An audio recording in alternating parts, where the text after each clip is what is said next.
Hello everyone, welcome to another mini vlog আৰু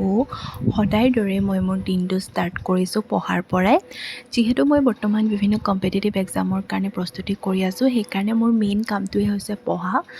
আৰু মই ঘৰত থাকিয়ে পঢ়ি আছোঁ ইমান বেছি ক'তো ওলাই মেলিও যোৱা নহয় সেইকাৰণে আপোনালোকে মোৰ চেনেলটোত বেছিভাগ পঢ়া ৰিলেটেডে ভিডিঅ' পাব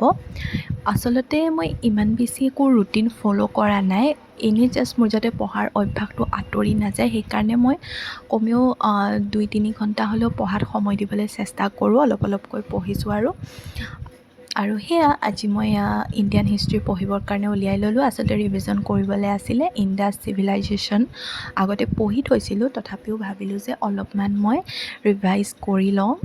যিহেতু যিমান পঢ়ি থ'লেও যদিহে আমি ৰিভিজন নকৰোঁ তেন্তে আমাৰ পঢ়াবিলাক মনত নাথাকে আমি সোনকালে পাহৰি যাওঁ সেইকাৰণে মই মাজে মাজে এনেদৰে ৰিভিজন কৰি থাকোঁ তাৰপাছত মই এইখিনি পঢ়ি শেষ কৰাৰ পাছত